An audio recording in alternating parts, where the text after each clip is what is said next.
ऐसे 40 विमान भारत में ही बनाए जा रहे हैं। इससे एमएसएमई और एरोस्पेस सेक्टर को नई शक्ति मिल रही है, रोजगार के अवसर बढ़ रहे हैं और आत्मनिर्भर भारत का संकल्प भी मजबूत हो रहा है। इसी महीने डीआरडीओ ने स्वदेशी long range land attack cruise missile का भी सफल परीक्षण किया है। इसको डीआरडीओ की लेबोरेटरीज और इंडियन इंडस्ट्री पार्टनर्स ने मिलकर बनाया है। यानी आज समुद्र से लेकर आकाश तक हमारा भारत अधिक सुरक्षित और आत्मनिर्भर बन रहा है। साथियों, जून में एक और आयोजन हुआ जिसमें पूरी दुनिया भारत के प्रयासों से जुड़ी और ये कार्यक्रम था अंतर्राष्ट्रीय योग दिवस। इस बार दुनिया के 2500 से अधिक स्थानों पर योग के अनेक विविध कार्यक्रम हुए। हमारे देश में करोड़ों लोगों ने स्थान स्थान पर योग कार्यक्रमों में हिस्सा लिया। इस महीने अहमदाबाद में आयोजित विश्व योगासन चैंपियनशिप की भी बड़ी चर्चा हुई। इसमें भारत ने कुल 114 पदक जीते। इनमें 102 गोल्ड मेडल भी शामिल है। भारत इस चैंपियनशिप की पदक तालिका में पहले स्थान पर रहा। मैं सभी विजेता खिलाड़ियों को बहुत बहुत बधाई देता हूं। साथियों, किसी भी राष्ट्र की आत्मा जहां तक संभव हो कुछ समय के लिए गोल्ड सोना खरीदने से बचे। लोगों से कहा था कि विदेश में छुट्टियां मनाने से बचें। मैंने लोगों से कार पूलिंग को भी बढ़ावा देने की अपील की थी। मैंने किसानों से केमिकल मुक्त खेती के लिए, खेत बचाने के लिए और प्राकृतिक खाद का ज्यादा से ज्यादा इस्तेमाल का आग्रह किया था। साथियों, मैं देश के हर नागरिक का आभारी हूं कि मेरी अपील का उन्होंने न सिर्फ समर्थन किया बल्कि हर तरफ से उसमें अपना सहयोग कर रहे हैं। मुझे कई परिवारों ने संदेश भेजकर अपने अनुभव साझा किए हैं। कितने ही परिवारों ने तय किया है कि घर के विवाह में इस बार सोना नहीं खरीदेंगे। जरूरत पड़ी तो पुराने सोने को रिसाइकल करके नए गहने बना लेंगे। कितने ही लोगों ने सोशल मीडिया पर यह भी लिखा है कि कैसे उन्होंने इस बार विदेश यात्रा को टाल दिया है। साथियों, कार पुलिंग को लेकर भी लोगों ने अनेक अनुभव साझा किए हैं। जो लोग हर दिन एक ही दिशा में अपने अपने वाहनों से जाते थे, वे अब साथ जाने लगे हैं। लोग हर संभव बस और मेट्रो का उपयोग कर रहे हैं। इससे पेट्रोल और डीजल की बचत हो रही है। इसी तरह देश के अलग अलग हिस्सों में प्राकृतिक खाद की खपत बढ़ने की भी खबरें आ रही हैं। साथियों, मुझे इस बात की खुशी है, इस ग्लोबल क्राइसिस का हम भारतीय मिलकर मुकाबला कर रहे हैं। मुझे विश्वास है जन भागीदारी की यही शक्ति हमें मजबूती देगी, हमें सफल बनाएगी। मेरे प्यारे देशवासियों, हमारे देश में जन्मदिन, शादी ब्याह, पारिवारिक कार्यक्रम होने के साथ ही पूरे समाज का भी उत्सव होता है। हर परिवार चाहता है कि उसकी खुशियां दूसरे के साथ भी साझा हो। लोग मेहमानों को उपहार भी देते हैं। साथियों, महाराष्ट्र के नांदेड़ में एक परिवार ने अपनी खुशियां बांटने के लिए ऐसा काम किया है जो चर्चा का विषय बन गया है। यहां नांदेड़ के बहादुरपुरा गांव में पेटकर परिवार रहता है। इस परिवार ने सोचा कि अगर खुशी बांटनी ही है तो ऐसी चीज दी जाए जो मुश्किल समय में किसी परिवार का सहारा बने। अपने घर में विवाह के अवसर पर इस परिवार ने गांव के लगभग 3,500 लोगों के लिए दुर्घटना बीमा की व्यवस्था की। हर व्यक्ति को 1 लाख रुपए का बीमा कवर दिया गया। इस पहल के पीछे की भावना बहुत स्पर्श करने वाली है। परिवार ने देखा था कि दुर्घटना के बाद परिवारों को आर्थिक कठिनाइयों का सामना करना पड़ता है। ऐसे समय में एक छोटी सी सहायता भी बहुत बड़ा संबल बन जाती है। साथियों, सरकार देश के करोड़ों परिवारों तक सुरक्षा का कवच पहुंचा रही है। प्रधानमंत्री सुरक्षा बीमा योजना के तहत केवल 20 रुपए के सालाना प्रीमियम यानी केवल 1 साल के 20 रुपये का प्रीमियम, उस पर 2 लाख रुपए तक का दुर्घटना बीमा मिलता है। अब तक इस योजना से 58 करोड़ से अधिक लोग जुड़ चुके हैं। इनमें करीब 28 करोड़ हमारी माताएं, बहनें, बेटियां हैं, महिलाएं हैं। इस योजना से पीड़ित परिवारों को अब तक जो हिसाब मिला है 3,700 करोड़ रुपए से अधिक की सहायता मिल चुकी है।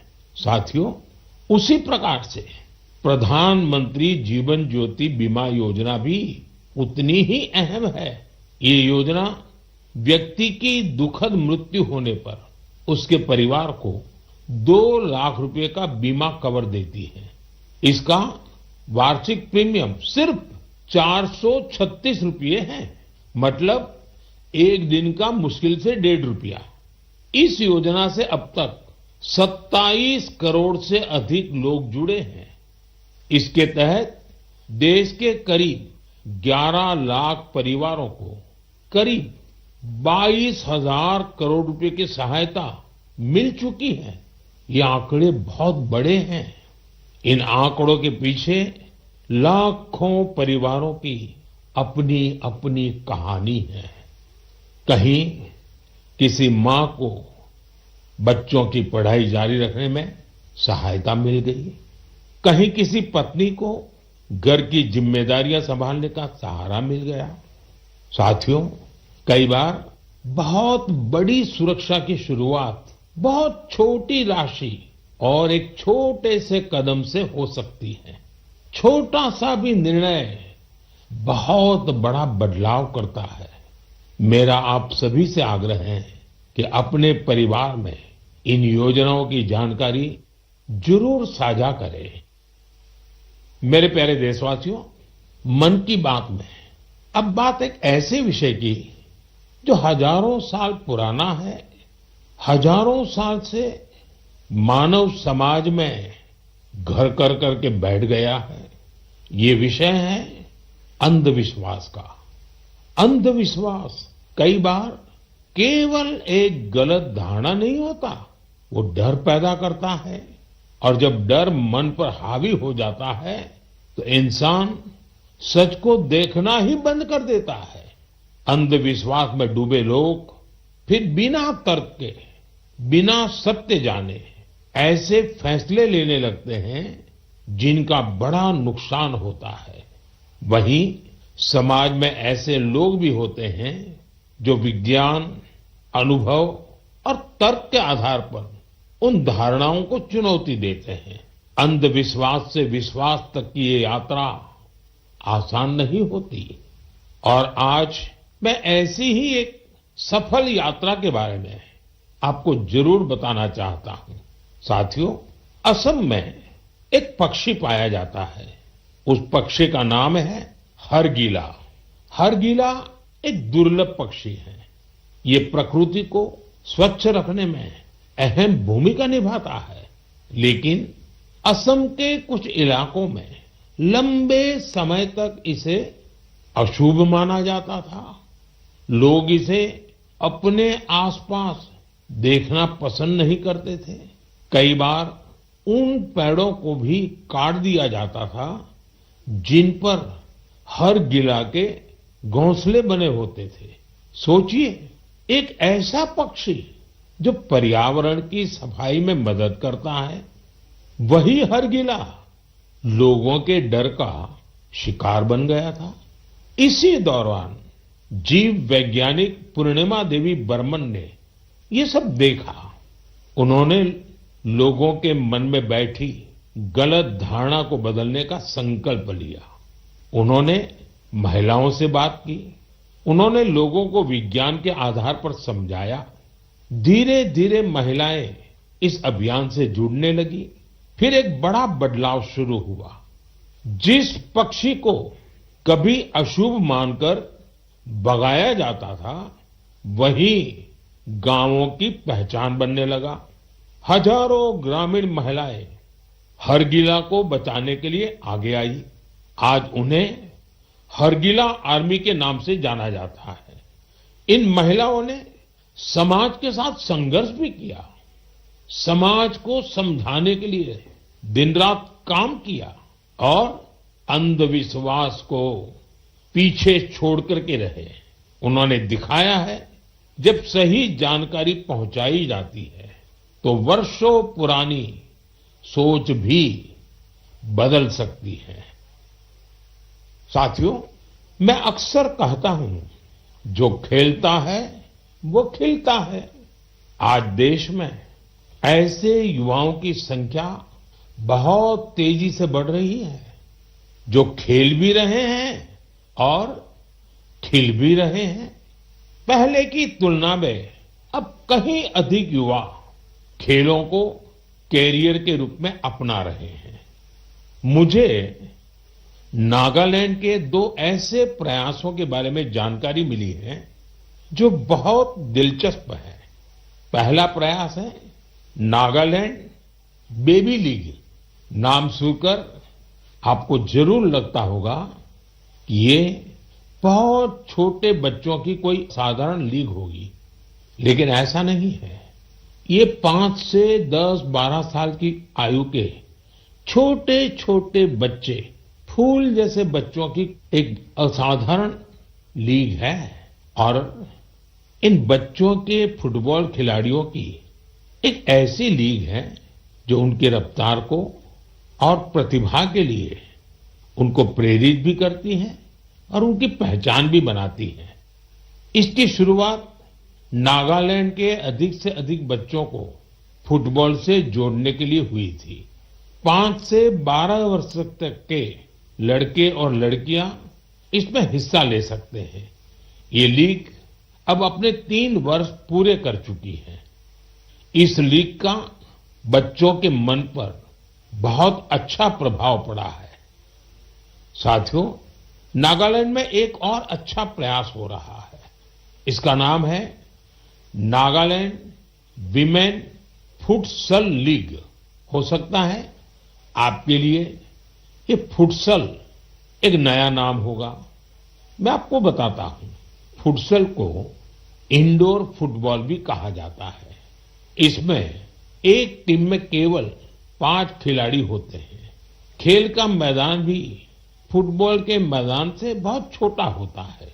इस कारण खिलाड़ियों को तेज फैसले लेने होते हैं। उन्हें अपनी टेक्निक और स्किल का बेहतर इस्तेमाल करना पड़ता है। नागालैंड की विमेन फुटसल लीग हमारी बेटियों को अपनी प्रतिभा दिखाने का अच्छा अवसर दे रही है। मैं ऐसी पहलों के लिए नागालैंड के लोगों की सराहना करता हूं। ऐसे प्रयास देश के दूसरे हिस्सों को भी प्रेरणा देते हैं। साथियों, ये टेक्नोलॉजी का युग है। हर दिन नई रिसर्च हो रही है, नए नए एआई इनोवेशन सामने आ रहे हैं। इस दौर में एक सवाल बहुत महत्वपूर्ण है, लोगों की क्रिएटिविटी को कैसे बचाए रखा जाए। नई टेक्नोलॉजी के साथ आगे बढ़ते हुए हम अपनी जड़ों से कैसे जुड़े रहें, इन सवालों का समाधान खोजा है नालंदा विश्वविद्यालय ने।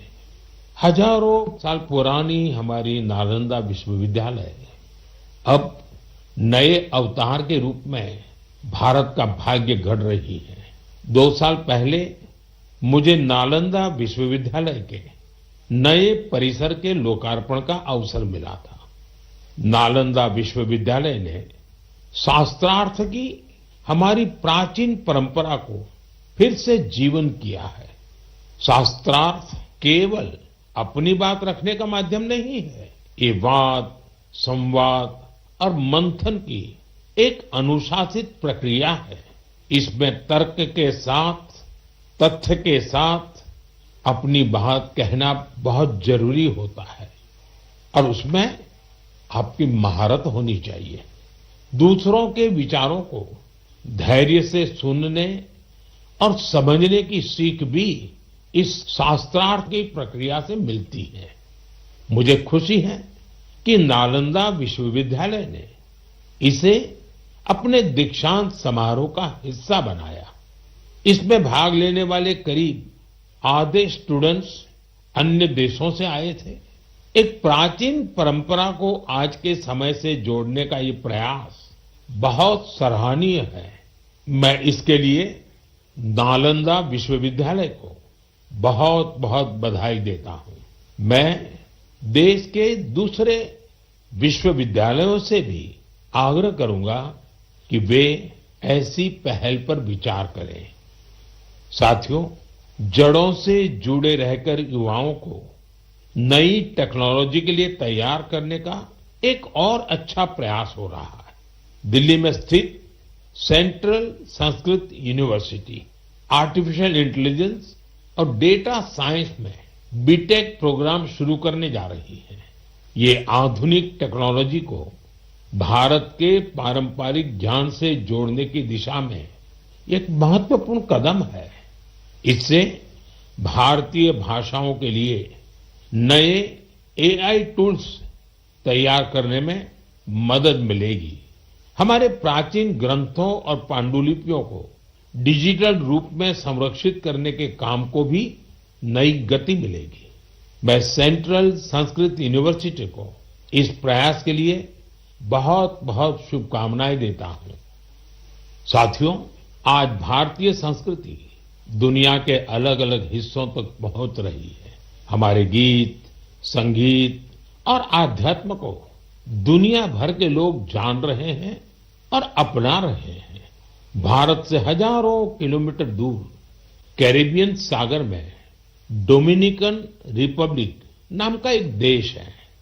वहां भारतीयों की संख्या करीब 100 है, शायद उससे भी कम होगी। इसके बावजूद भारतीय संस्कृति और आध्यात्म से जुड़ा एक बहुत अच्छा प्रयास वहां हो रहा है। वहां स्पेनिश बोलने वाले कुछ लोगों ने एक टीम बनाई है। इस टीम का नाम है ब्रह्म कमल डोमिनिकाना। टीम के सदस्य मिलकर वैदिक साहित्य का अध्ययन करते हैं। वे वैदिक मंत्रों का उच्चारण भी सीख रहे हैं। उन्हें इसकी कोई फॉर्मल ट्रेनिंग नहीं मिली है, लेकिन उन्होंने ऑडियो रिकॉर्डिंग सुनकर वैदिक मंत्रों का सही उच्चारण सीखा है। आज वे कई